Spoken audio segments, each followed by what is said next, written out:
I'm back! Finally. Sorry. I just wanted to say a few things before we start. First of all, if you haven't watched my first Yandere redesign video yet, you should. It covers the 4 core characters and basically what this series is all about. Secondly, thank you all for the support on the last video. It pushed me to over 200 subscribers and I really can't thank you all enough. Thirdly, if you like my redesigns but want characters to be revealed quicker, which I don't blame you, this took ages, you should follow me on Tumblr, which I haven't been very active on since working on this video, oops. I take asks if you have any questions about revealed and unrevealed characters. And finally, as I said at the end of the last video, we're covering a whopping 12 characters today. With such a high volume of characters, this whole process is going to need to be streamlined. Instead of giving you the character's bio and after the speed draw, I'm going to read it during the speed draw and then some notes on the redesign after. This works better because these characters don't really have major redesigns onto them, so there isn't like buckets to talk about. Although if you do want more in-depth stuff about them, you can go see them on Tumblr. So, who is this first rival? I said in the last video that Osana was no longer going to be the first rival. Well, it's the person who many people argue should have been the first rival. Can you guess? That's right, it's Kokona! Unless you didn't say Kokona, in which case jump in front of a moving car. But yes, the first rival is Kokona, and the other 11 characters being the Rainbow 12, which might raise some eyebrows to those who know Yandere Simulator, as 9 of the Rainbow 12 were in Academy 40 years before the rest. Well, as an old-gen Yandere Simulator fan, I've always hated how most of the Rainbow 12 were just shafted to 1980s mode instead of becoming developed characters, as well as Kokona's rival potential all being thrown away and having all that code wasted. So, I plan to amend that and give this poor diva the specialness she deserves. For the Rainbow 12, I'm going to cover them in colour order. So, the whopping cast for today's video is as follows. Yui, Haruto, Yuna, Sota, Koharu, Hayato, Mei, Ryusei, Sora, Saki, Riku, and ending with Kokona. Side tangent. As some of you may know, DEVOUT chose these characters' names by giving them the most popular names in Japan from a 2012 list. Like, for example, the first most popular name was Yui, and the second most popular name was Rio, so the girl was named Yui Rio. This meant that all of them technically had first names as last names. This is why later down the line in 2020-2021, when Yandere Diddler wanted to make his game look more serious, he added a real name section to the character bios, which I have my own problems with, but that's for another time. The Rainbow 12 mostly all had their last names changed to more authentic Japanese last names, even though half of them just ended up being absolute gibberish.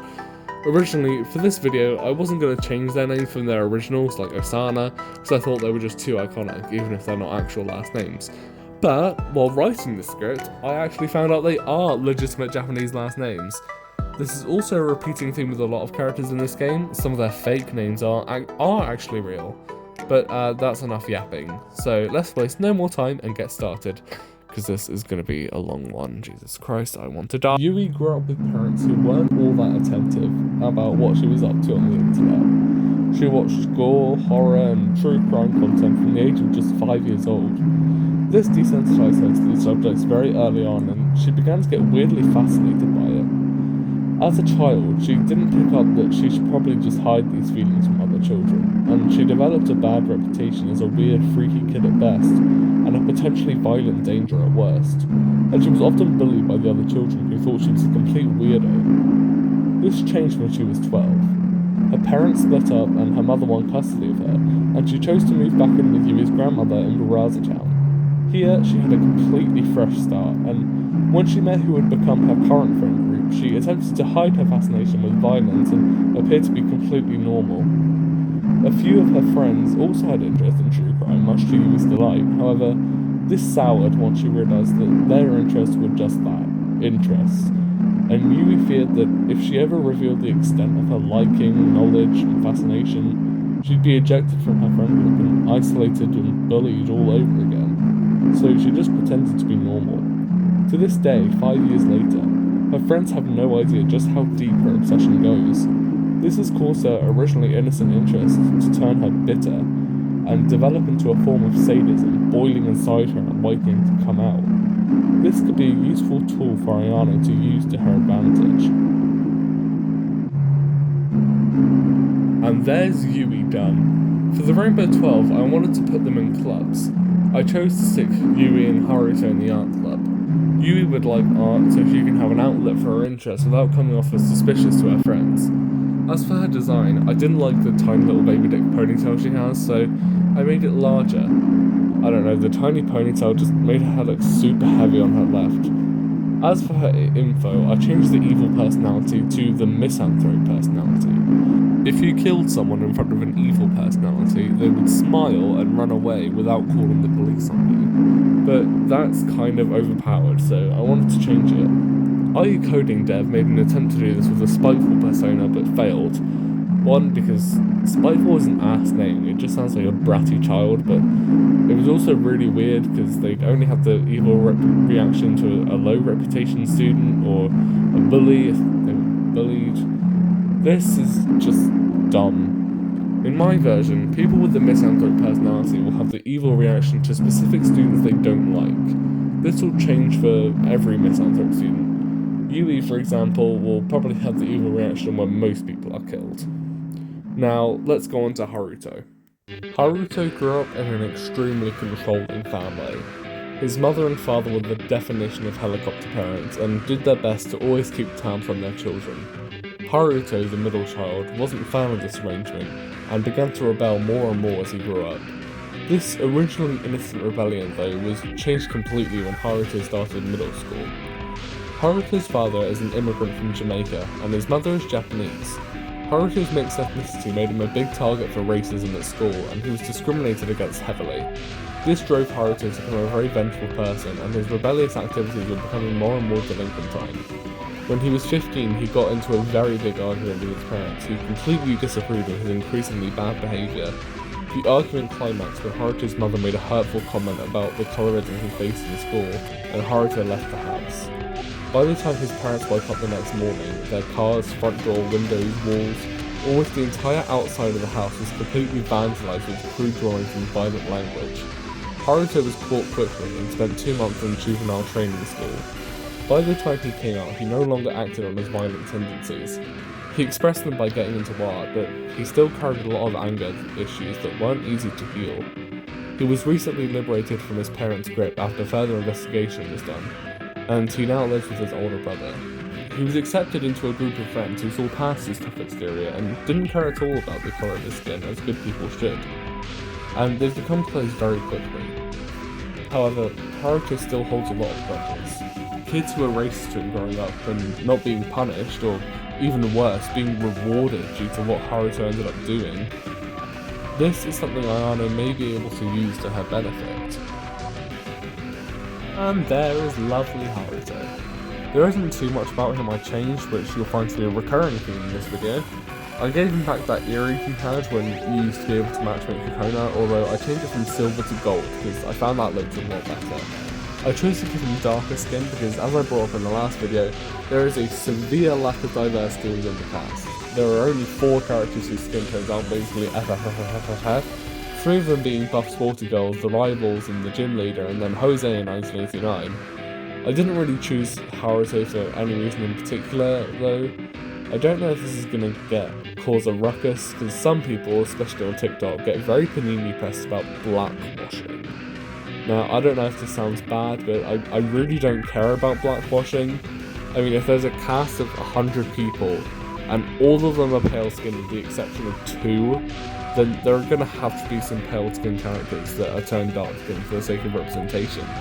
Sorry, but I'm not though. Now, I don't know if it's bad practice, but I always tend to come up with backstories after designing the characters. Most of the time I only go into the drawing stage with a few ideas of what I really want to have in the backstory, and then flesh out the rest in the scripting process. But I'm really enjoying giving these characters backstories, because it really makes me care about them so much more than the 2 lines they got on the student info page. But that is enough yapping, let's move on to our yellow guys. Yuna is a sunny, bubbly, cheerful girl, and she always has been. She's dedicated her life to making the world a better place as much as she can, one of the few students at Baraza Sakura High School with absolutely no blemishes on her record. She's on good terms with almost everyone at school, but she has a circle of friends she's very close with. One of her closest friends is Yui, the most recent girl to join the group. Yui introduced true crime to Yuna and it got her very interested. She ended up joining the photography club, a club that focuses on criminology as well as photography. Or at least it would, but the leader and the club members aren't really all that interested in being serious. For now, at least. And that's Yuna. For all of these guys, particularly the ones shafted to 1989, I'm mostly calling back to their pre-2018 appearances rather than their modern ones.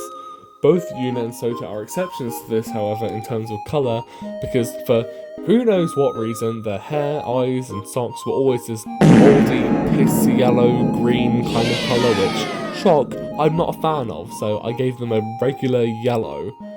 But let's keep this train going and move on to Sota.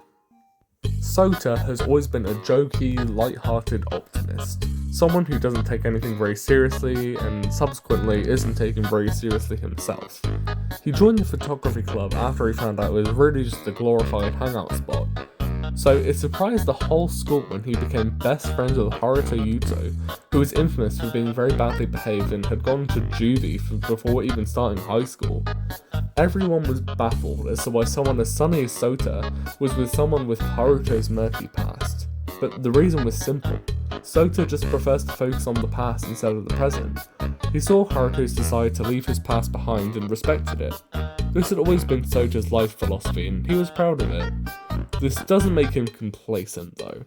If something terrible was happening at school, like say something unlikely, like a killer unleashing terror upon the students, Sota would step in and do whatever he could to keep the Baraza Sakura High School a place where everyone can be free of worries.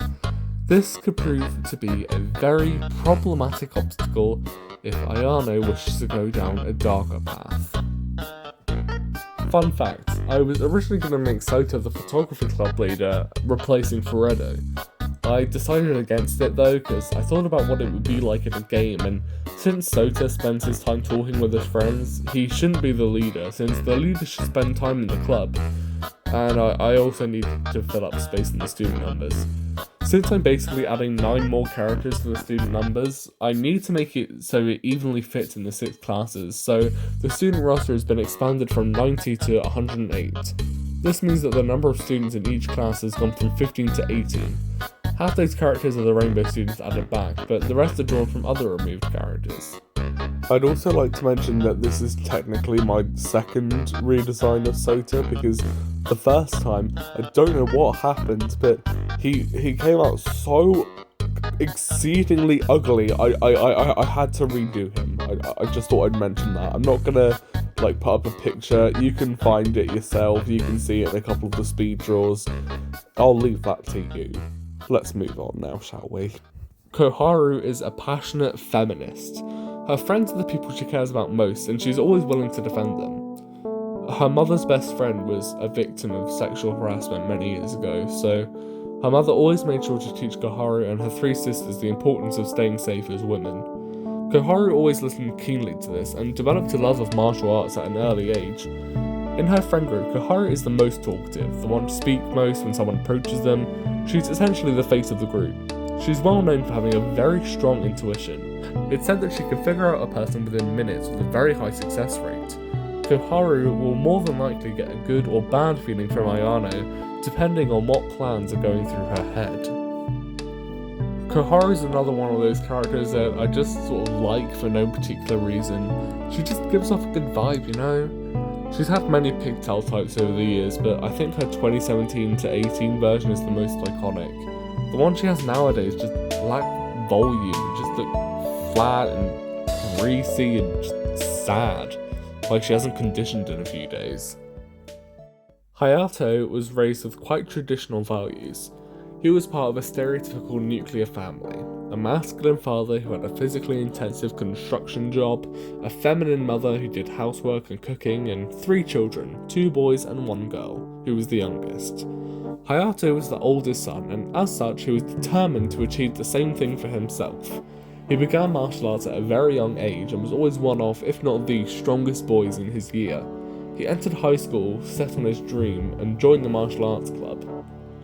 He heard that there was another person in his class in the martial arts club, and he was sure that he would have a strong rivalry with him. He went to his first club session when he learnt that his supposed rival was actually a girl, Koharu Hinata. Hayato was sure he could beat her, so he immediately challenged her to a fight, and probably lost.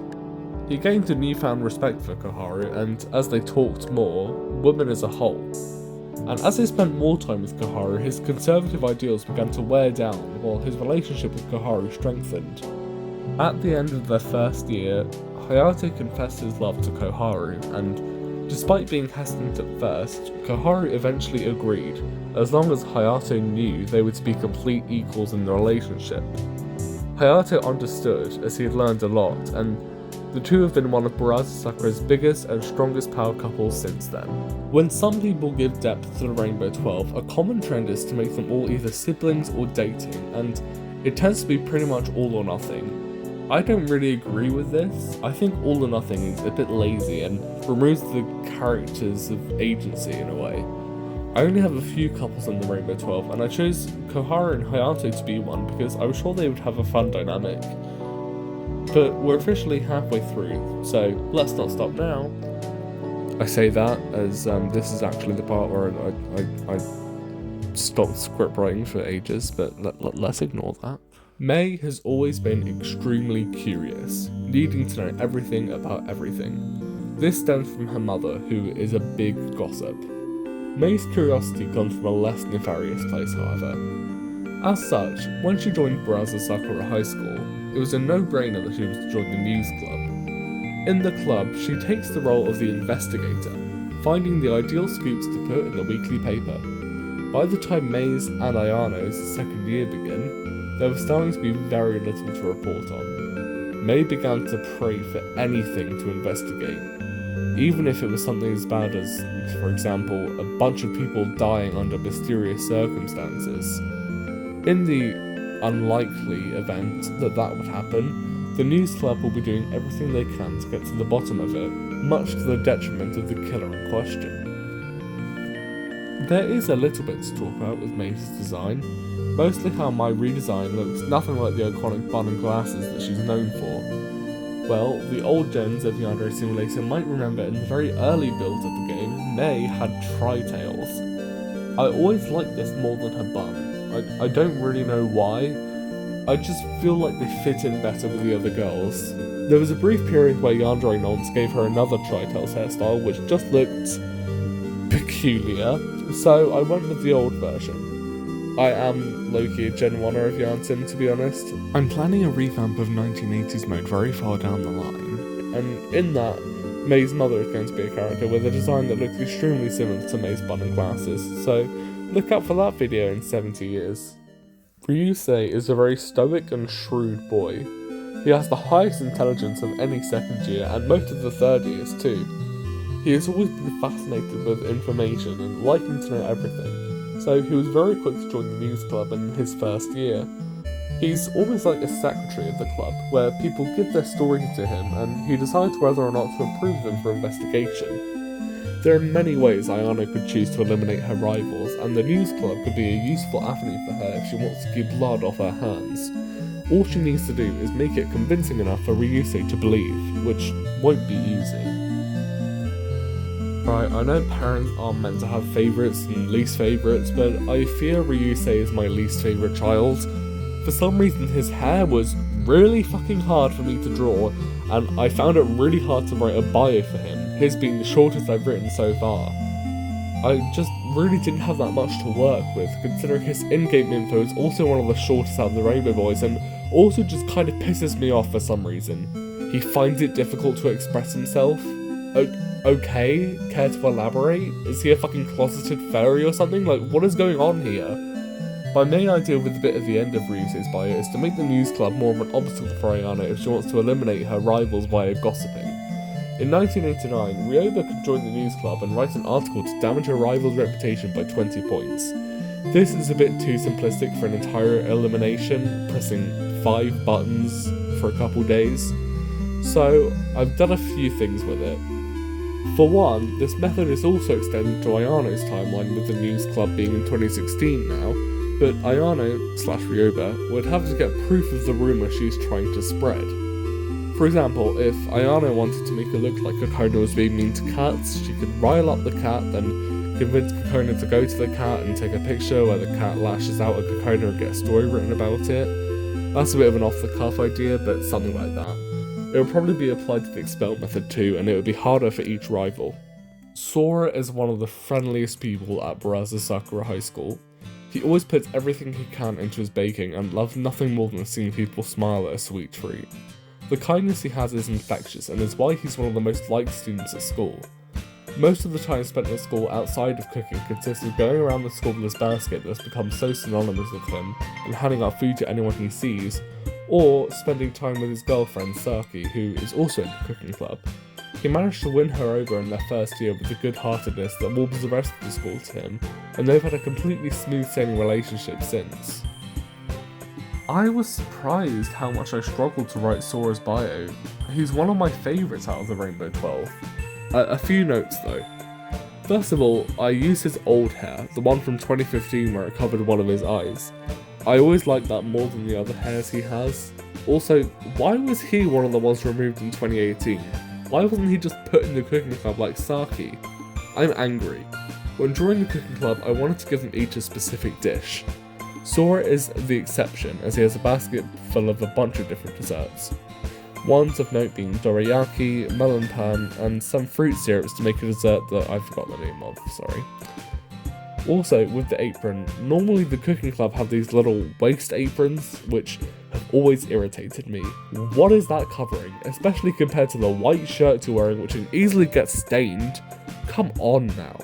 So all the cooking club members are going to have proper long aprons, as you will see with our next character. Okay, we've done 9 out of 12 characters, and we're getting to the 3 most important ones, so it's time to slow down a bit and return to form. For now, we're going to go back to the format of the first video, starting with Saki. So, back when Kokona was a rival, Saki was her best friend and the person she vented all of her issues to, sort of like rivalry. She'd fill in the same kind of bodyguard role. But instead of making her an invisible fucking shield, Saki is going to do what she normally does when you shank Kokona in front of her and try to take you out. Saki's hair has changed so many times across the 12 years of this game's development, having a grand total of 10 different hairstyles. But again, I have old gen bias, and I've gone with the one she had in 2016, where it has a little bit of a spiral at the end. This one is just the most quintessentially Saki ones out of the lot. And it's also one of the least ugly ones. Alex, what the fuck were you trying to cook here? Anyways, here's Saki, and let's get on to her bio. Saki is a lively and bubbly girl. She's the newest member of the cooking club, having joined at the start of her 3rd year. For her first 2 years at school, she was a dedicated member of the sports club, but she had had enough of it and decided a change and a more relaxing experience at school. Her best friend, Kokona Haruto, is very dear to Saki, and the two of them talk for hours every day. Kokona tells Saki all of her issues, which Ayano can easily use to her advantage. Saki also has a boyfriend, Sora. The relationship inspires a lot of envy for some of the meaner single girls at Sakura, and this could also pose as a useful tool to Ayano if she had something that could turn into gossip. Saki cares deeply about those closer to her, and with 2 years of intense sports under her belt, she easily has the strength to protect her loved ones from any harm. We're almost at the end, and next is Kokona's suitor, Riku Soma. He's a bit of a weird one. He has a British RP accent for some godforsaken reason. Yes, that's it. That's the kitten I saw. It appears to be in good health. How delightful. Or at least an attempt at one. Why? Literally no other character in this game with voice lines shares this accent. Riku is rich, so I don't know if Mr. Mahan was just huffing the stereotype gas a bit too deeply or what, but if I was in charge, which of course I am, I would not give him such a strong accent like that.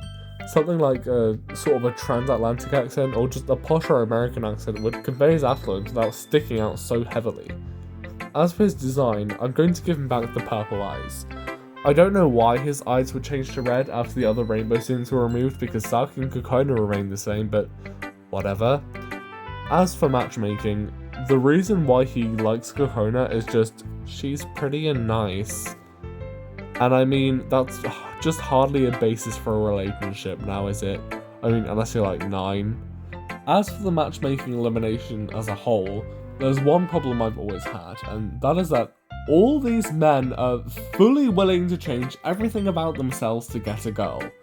I understand a few oddball incels are going to be like that, but for most characters, I find it doesn't seem right to have them just transform so significantly.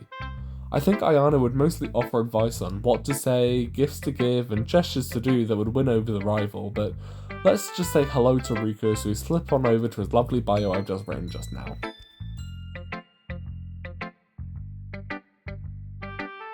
Riku comes from a very rich family. He's mixed race, being half Swiss on his mother's side, which is where his family's wealth comes from. He grew up in vast rooms and gardens alone, being an only child. He was always quite lonely and always yearned for personal connections. In middle school, he met his best friend, Sora, and despite an awkward start, the two boys became very close. However, Riku always wanted something more in his life. This feeling was worsened in high school as Sora got a girlfriend, Saki, and Sora had to split his attention between his friends and his relationship. Riku eventually met Kokona and was instantly drawn to her. He found her shy, nice personality and her looks to be absolutely perfect for him. Riku, unintentionally, has a bit of a saviour complex, and he often likes to use his wealth to treat and help the people he cares about. If Kokona had a financial problem, Riku would immediately swoop in to do what he could to help. So, we're officially on our last character for today, Kokona Haruka. Let's delve into my problems with her first, shall we? Well, design-wise, there are next to no problems I actually have with her. The only nitpick I have is that I want her drills to look a little bit more like they're actually hair. I don't know, they just look a little bit too sleek and rigid to me. I'm also going to give her old stockings back. Anyway, most of my problems are with her story, because it stinks of yanderedev. So, Kokona's dad is in debt to a bunch of loan sharks, which is perfectly normal, part of the story, that's fine. So, to help with her father's debt, Kokona goes on dates with older men for money. Because it's not a yanderedev plot if a minor is not being sexually exploited in some way. I remember watching the video he made talking about compensated dating when I was about 8, and I thought, wow, that's such a sad and interesting backstory, but no, looking back as someone who knows better, there is a very clear reason why that specific plotline is the one that stuck for Kokona, the girl who was only chosen to be a test rival because her giant tits made her more memorable, as PedoDev said in The Curious Case of Kokona Haruka. The way I want to rewrite her story is just that she's working a lot of jobs to try and keep money flowing into the house. Ayano will probably still have to kidnap Musume to get the loan shark to stop, but I'm not redesigning her in this video, look how long we've already been going for. Saki helps her with some of her wages that she gets from working at Mai's bakery. And it is that easy to remove Saki and Kokona's sexualization from this storyline. It adds nothing to it whatsoever and does not need to be there. But woohoo, that is Kokona, and now it's time to read the final bio of this video. Kokona is a sweet and shy girl, nice to anyone she meets and always respectful to others. She has a lot of friends that she's very close with. Kokona in week 1 is trying to figure out if she should join a club. Her friends, all in clubs, have their own biases, and she spends the week with her friends trying to choose what to do. She's very helpful and devotes herself to making sure everyone is okay. However, her personality hides a much more tragic life going on behind. 1 year ago, her mother died, which meant that Kokona's dad, as a single parent, now had to keep a roof over their heads, all the while paying for Kokona's tuition at school all by himself. Eventually, he picked up a second job, and a third, before giving in and taking a loan. But the loan was from a very shady man, who began to threaten him to pay up or suffer. Kokona was originally unaware of her dad's issues, but as he slowly resorted to alcoholism to help his problems mentally, His drunkenness made him quite loose-lipped around his daughter. Kokona was horrified and, true to herself, immediately started doing whatever she could to help. She picked up day jobs here and there, grafting for any penny she could get, but wasn't making a dent. She eventually disclosed her issue with her best friend Saki, who began to slip Kokona a chunk of her own wages. But even the efforts of 3 people together weren't enough to stop the avaricious men in a timely fashion. After a long night shift beforehand, Kokona was paired up with a boy in the school project, Rentaro Aikawa. She immediately took a liking to the boy, seeing him as her saving grace. She was exceedingly attracted to his looks and personality for one thing, but from a more selfish part of her, Rentaro was very well off, being the son of a famous jeweler, and she believed the relationship would come in financial aid. Of course, she does love Rentaro as a person. However, by liking Rentaro, Kokona has unknowingly put herself in the most dangerous position she could be in. Her life was now dependent on Ayano. Across week 1 of the game, Kokona will try to win over Rentaro, but as it goes without saying, Ayano is not about to let that happen. And at long last, we are done. Jesus Christ, I am never doing one of this with this many characters ever again. This was painful. The next video in this series will just be a few well-loved randoms with only 6 characters, so hopefully that video won't take nearly as long. Thanks for watching if you've made it this far. Subscribe and the like. I'm gonna shrivel up and die now, so see y'all later.